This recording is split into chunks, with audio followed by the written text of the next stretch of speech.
Deep in the jungles of Cambodia lies a city forgotten by time. Angkor. Once home to over 1 million people, how could an empire this powerful vanish without a trace?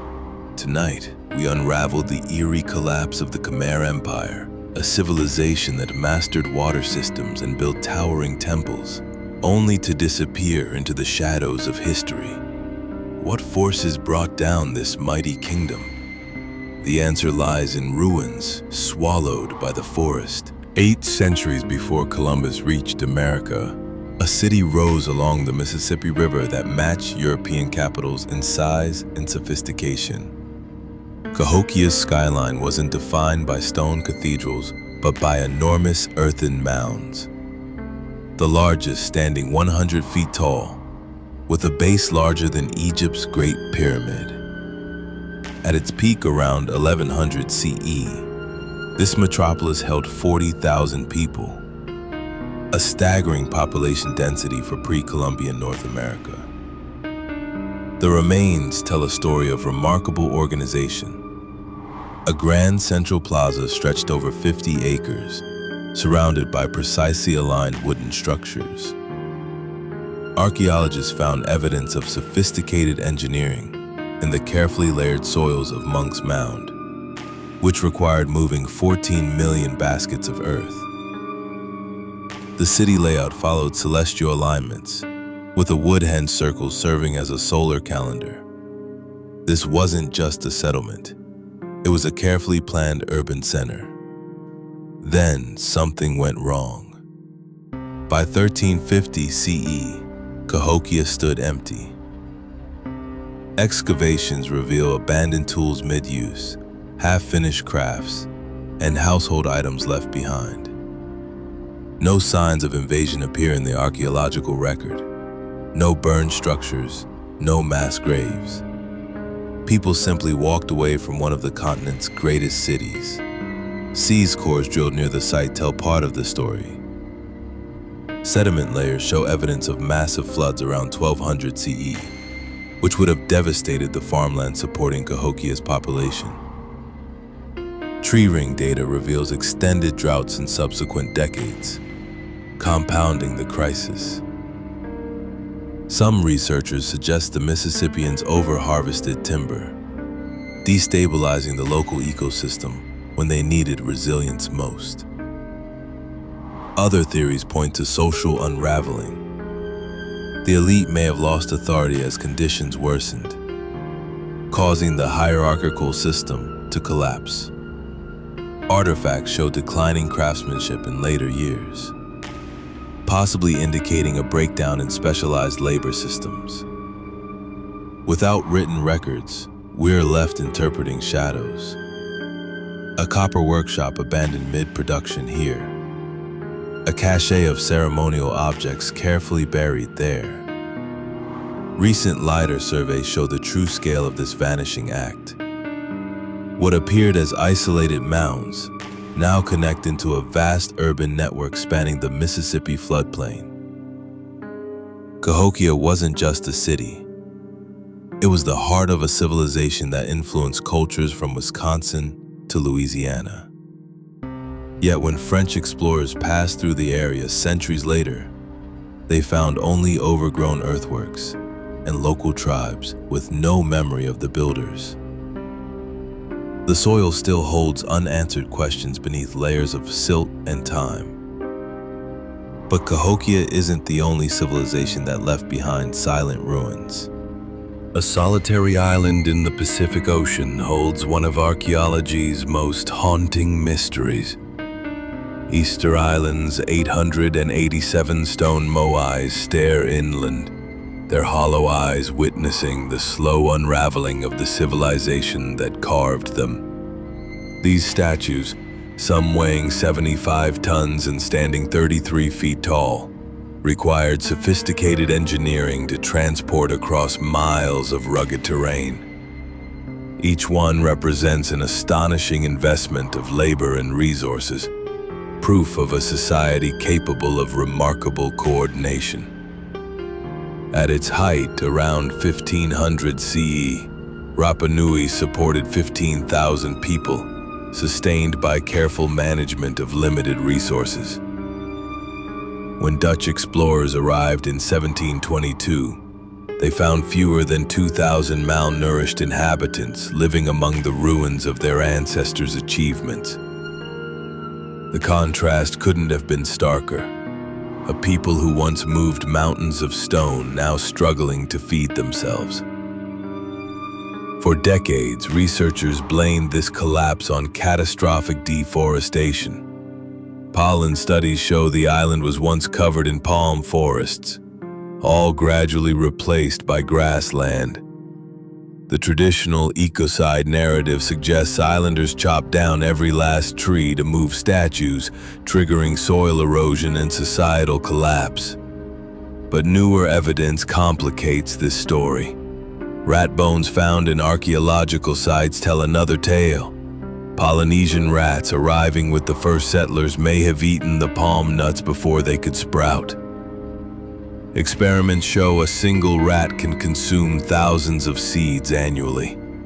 With no natural predators, their population could have exploded to 3 million, quietly preventing forest regrowth.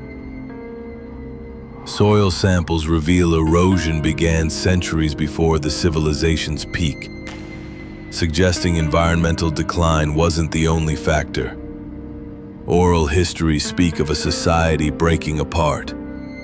As resources dwindled, clans turned on each other in what researchers call the Huri Moai period, the toppling of the statues. Petroglyphs show warriors with spears, while some skeletons bear telltale weapon wounds. Anthropologists note a grim shift in language. The word kai came to mean both food and to eat in the sense of cannibalism. By the time European ships appeared, the islanders had no memory of how their ancestors created the moai still looming over them. The most unsettling aspect of Rapa Nui's collapse isn't the tragedy itself, but its slow motion. Unlike volcanic Pompeii or earthquake Catalhoyuk, this civilization had generations to watch its end approach. They kept building statues even as their ecosystem failed, raising the last moai around the time the final palm tree fell. Their story serves as a case study in how even sophisticated societies can miss the turning point. In 1920, archaeologists working near the Indus River uncovered something extraordinary.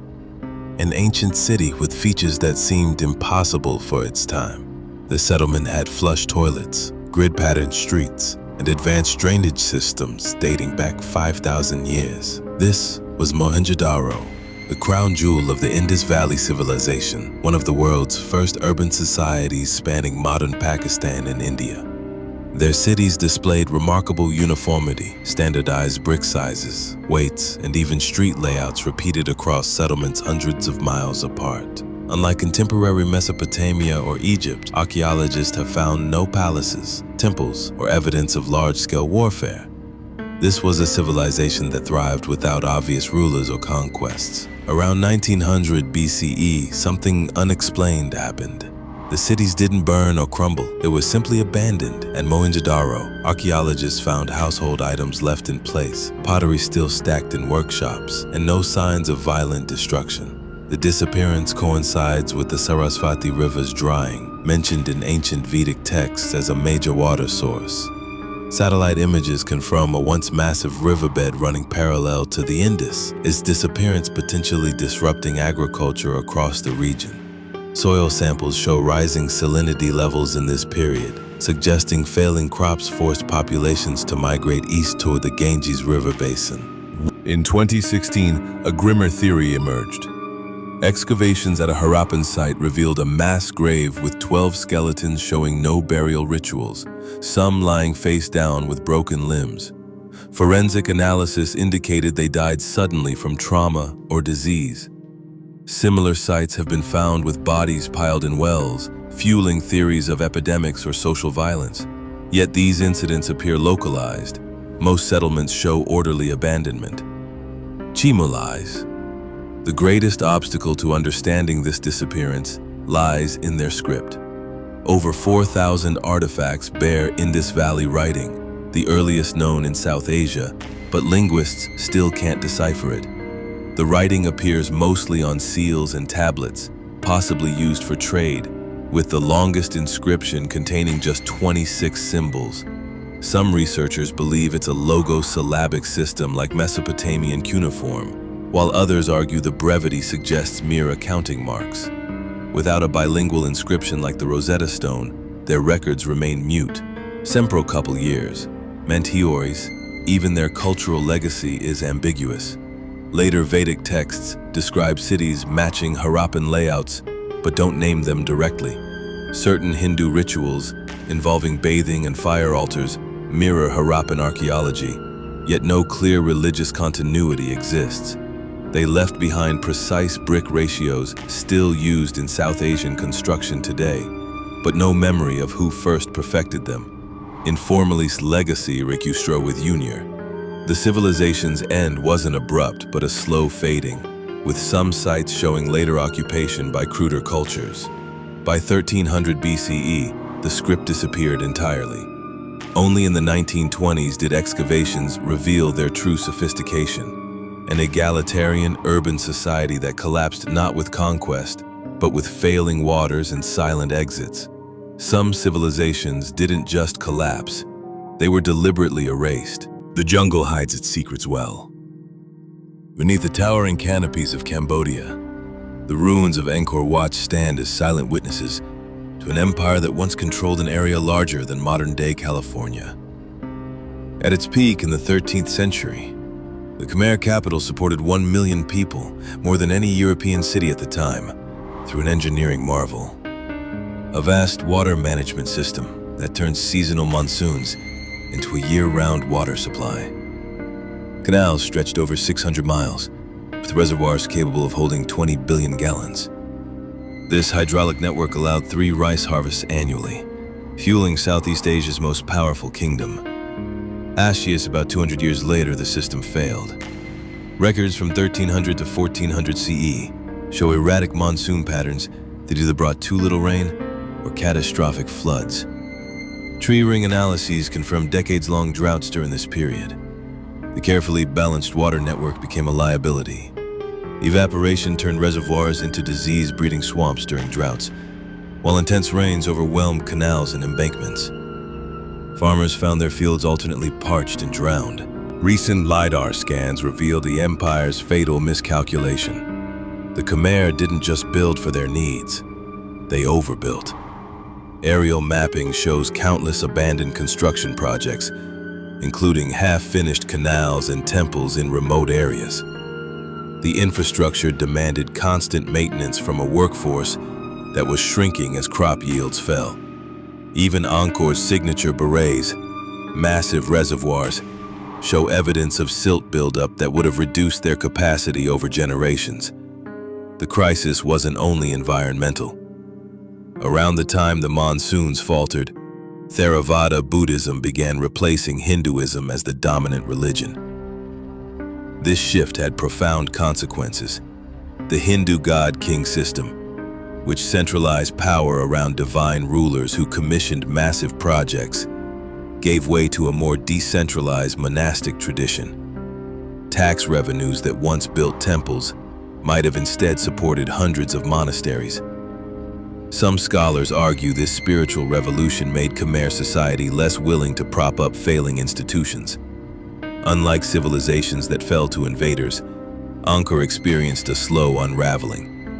Chinese emissaries in the 1290s still described a prosperous capital. Yet by 1431, Thai chronicles mentioned taking the city almost as an afterthought. The jungle moved swiftly. Within decades, roots cracked apart royal causeways, and vines strangled the gates. When European explorers discovered Angkor Wat in the 1800s, local Khmer people spoke of its builders as a lost race. They didn't realize their own ancestors had once walked those overgrown boulevards. Contrepire didn't collapse, it dissipated. Some migrated to emerging trade cities near the Mekong Delta. Others simply returned to subsistence farming. Their fate shows how civilizations can fade from within, undone not by any single catastrophe, but by the slow accumulation of stresses. These case files reveal a pattern civilizations ignore at their peril. The ruins of Cahokia, Angkor, and other lost civilizations stand as stark monuments to human impermanence. These societies mastered engineering, thrived for centuries, then vanished, not from barbarian invasions or cosmic catastrophes, but from climate shifts, exhausted resources, and crumbling social contracts. Today, Tiwanaku's abandoned farmland and Rapa Nui's deforested hills echo modern concerns about environmental collapse. Their ruins now face new threats: rising seas eroding Maya cities, over-tourism damaging Angkor's fragile structures. The lesson isn't about mysteries, it's about patterns. These civilizations didn't disappear overnight. They made choices that seemed reasonable until the consequences became irreversible. The question remains whether we'll listen to their warnings etched in stone when our own planet sends the same signals.